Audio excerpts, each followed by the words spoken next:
जैसे इसमें एक प्रसंग आया है कि लंका तोड़ी, बिलंका तोड़ी और अहि रावण से मारे 10 मस्तक रावण के काटे और विभीषण को राज दिया रे। परमात्मा कहते हैं यदि तूने यहाँ की थोड़ी बहुत सुख सुविधाएं भी चाहिए तो वो भी हम देंगे, और जो हम देंगे वो तेरे अनुकूल होगी। और आप अपने प्रयत्न से यहाँ की सुख सुविधाएं प्राप्त करना चाहोगे तो आप गलती पे गलती करोगे, कहीं रिश्वत लोगे, सैकड़ों झूठ बोल के कोई माल बेचोगे, मिलावट करोगे, वो आपके लिए कहर साबित होगा एक दिन। तो ऐसी गलतियां ना करना। फिर बताते हैं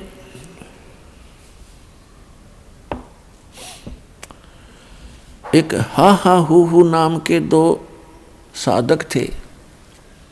हा हा हु बंदे होते तोलत हैं बलभारे, और गज और गरहा भय बने भवसागर 10 संस अधिकारे। श्वास घटा बलहीन भयो जद खींच लिया मझधारे, अर्ध नाम रसना से टेरा सुरत सुमरत है रंकारे। एक हा एक हु 2 साधक थे तपस्वी। अब इस काल ने ऐसा जुल्म कर रखा है, पहले तो कोई भक्ति करता ही नहीं, करना चाहता ही नहीं, और करना चाहता तो उसको मिसगाइड करके रखता है। इन 2 प्राणियों के प्रेरणा हुई हम भक्ति करें, उनको नकली गुरु से मिला देता है। उन गुरुओं ने उनको बता दिया हा और हु को कि आप जी तपस्याएं करो, तपस्या से भगवान मिलता है। अब दोनों ने तपस्या की, उनको अभिमान हो गया आपस में कि मेरा तप तेरे से ज्यादा है। दूसरा कहता कि नहीं, मेरी तपस्या तेरे से अधिक है। तो दोनों का फैसला, वो अपना निर्णय कराने के लिए ब्रह्मा जी के पास गए।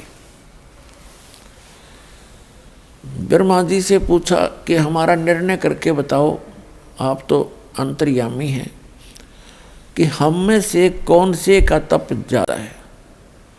ब्रह्मा जी को पता था कि तप से सिद्धियां आ जाती हैं, और ये जितने भी ऋषि मुनि थे सिद्धियां प्राप्त करके ये सर्प बन गए विषैले।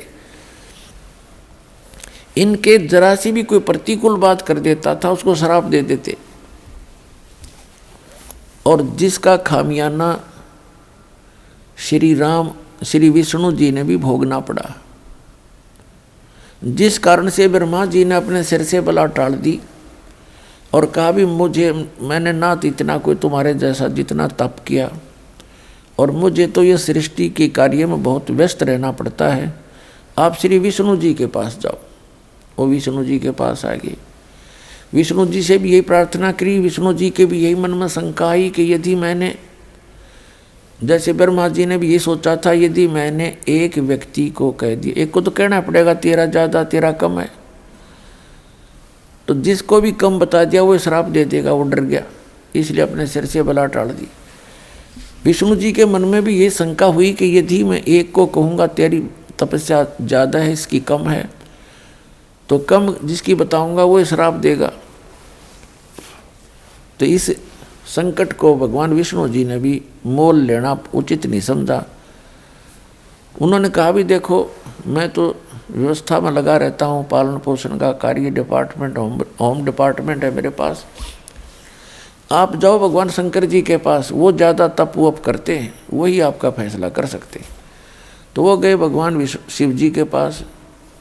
अब भगवान शिव जी ने भी सोचा भी ये एक को तो कहना पड़ेगा तेरी कम है, इसकी ज़्यादा है, तो ये हैं सर्प डस देंगे। उन्होंने भी अपने सिर से बला टाल दी कि अभी एक मतंग नाम के ऋषि हैं पृथ्वी पे, वर्तमान में वही बता सकते हैं, वो बड़े साधक हैं, बड़े तपस्वी हैं, आप वहाँ जाइए। तो दोनों आगे मतंग ऋषि के आश्रम की तरफ जा रहे थे। मतंग ऋषि जो थे बड़े डिल डोल, बड़े तगड़े, भारा शरीर था उनका। तो उन्होंने, ये मन बड़ा बदमाश है, कबीर साहब कहते हैं मन के मते ना चालिए, मन है पक्का दूत, ले डूबा दरिया में और फिर जा हाथ छूट, उल्टे काम करवा के फंसवा के फिर आप निकल जाता है।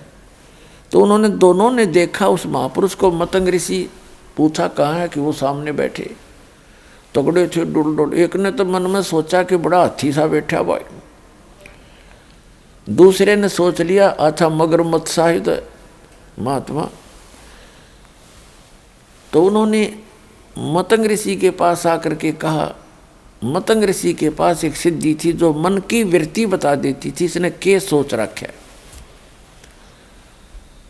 तो मतंग ऋषि से उन्होंने प्रश्न किया कि महाराज हम में से कौन से की तपस्या ज़्यादा है, कौन शक्तिशाली है, आप निर्णय करो। मैं कहता हूँ मेरी भक्ति ज़्यादा, तपस्या ज़्यादा, ये कहता है मेरी ज़्यादा। मतंग ऋषि ने कहा कि जो तुम्हारे मन में तुमने सोच के आए हो उसी से फैसला होगा। तो हमने क्या सोचा भगवान, आपने ये सोचा था कि मतंग ऋषि बड़ा हाथी सा पड़ा है तो, और आपने सोचा था ये मगरमच्छ जैसा है। आप मगरमच्छ बनो, आप हाथी बनो, अपना फैसला आप करो। तो दोनों का शरीर छूट गया, मृत्यु होगी। एक ने हाथी के यहाँ जन्म हुआ, दूसरे का मगरमच्छ के घर जन्म हुआ, से जन्म हुआ। फिर कहते हैं हाथी जब जवान हुआ और जल पीने के लिए दरिया पर पहुंचा, सरोवर पर, मगरमच्छ ने उसका पैर पकड़ लिया पूरब के संस्कार से। अपने आत्माओं, पहले मगरमच्छ ने हाथी को अंदर खींचना चाहा, हाथी मगरमच्छ को बाहर खींच लाया, फिर कभी वो अंदर खींच ले जाए, कभी वो बाहर खींच ले। सारा दिन ऐसे उनकी रिहर्सल चले और शाम को मगरमच्छ उसका पैर छोड़ दे कि कल आना, कल आऊँगा। अगले दिन फिर वो ऐसे ही चलते रहे। कहते हैं 10,000 वर्ष से भी अधिक समय तक वो आपस में झगड़ते, ऐसे ही लड़ते रहे। परीक्ष अपना जो है ये रिहर्सल करते रहे। क्या हुआ कि जो हाथी के साथी थे वो उसके लिए दूर दूर से घास तोड़ कर लाएं, कीड़े तोड़ तोड़ के लाएं, उसको खिलाएं रात को, और सुबह फिर पहलवान की तरह हाथ मिलवा दें उनका।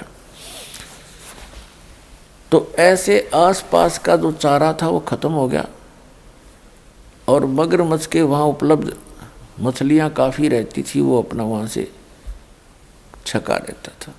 तो बलहीन हो गया हाथी और मगरमच्छ ने वो खींच लिया और इतना गहरे पानी में ले गया कि सूंड का थोड़ा सा हिस्सा शेष था जहाँ से हाथी श्वास लेता है। उसकी नाक बहुत लंबी होती है, 5-7-10 फुट की, तो सारा खींच लिया। सूंड ऊपर रखा हुआ था। जब उसने देखा कि अब सूंड में भी पानी प्रवेश होगा तो मर जाएगा, अपनी ताकत भूल के परमात्मा को याद किया। थोड़ा सा राम भी पूरा नहीं कहने पाता, रा। उसी समय कहते हैं सुदर्शन चक्र आया और मगरमच्छ कह लगा, मगरमच्छ ने उसका पैर छोड़ दिया, हाथी बाहर आ गया। अब वहाँ भगवान प्रकट हुए श्री विष्णु रूप में, और आकर कहा कि गज यानी हाथी आप चलो स्वर्ग में। तो क्योंकि आपने मुझे कसक के साथ याद किया, आपने मेरे को कसक के साथ याद किया, इसलिए स्वर्ग चल। तो जब मगरमच्छ ने कहा कि हे भगवान देखो, हम अपनी जिद के आधार से अभिमानवश हम एक दूसरे से लड़ रहे थे, और जब इसने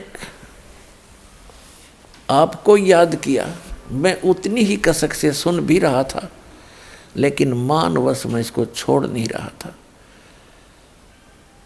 तब भगवान ने कहा ठीक है भाई, तुम दोनों ही चलिए, आप दोनों को ही स्वर्ग भेज देते हैं। अपने आत्माओं कहने का भाव ये है इस कथा का निष्कर्ष ये निकलता है कि पहले तो यहाँ डले ढोते हैं ये साधक, फिर इनके अंदर अभिमान घर कर जाता है। परमात्मा कहते हैं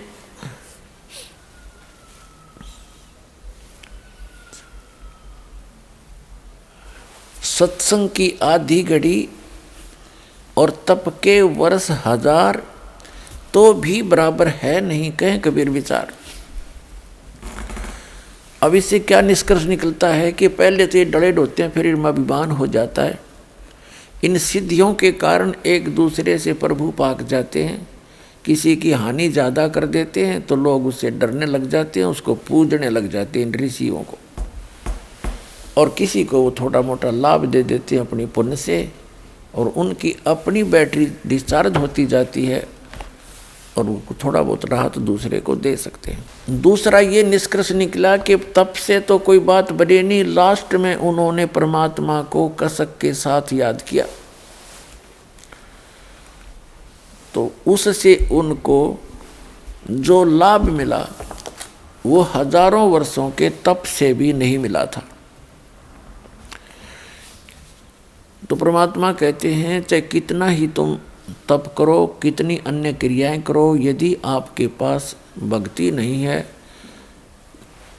आपके पास नाम सही नहीं है, तो आप जी वो उस सतर का भी लाभ प्राप्त नहीं कर सकते जहाँ की आप इच्छा रखते हो। जैसे कोई श्री कृष्ण की पूजा करता है, कोई विष्णु जी की पूजा करता है विष्णु रूप में, कोई भगवान शंकर की करता है, तो कहते वहाँ के सतर का लाभ भी आपको उनके मंत्रों से ही होगा जो मूल मंत्र हैं, मूल नाम है उनके।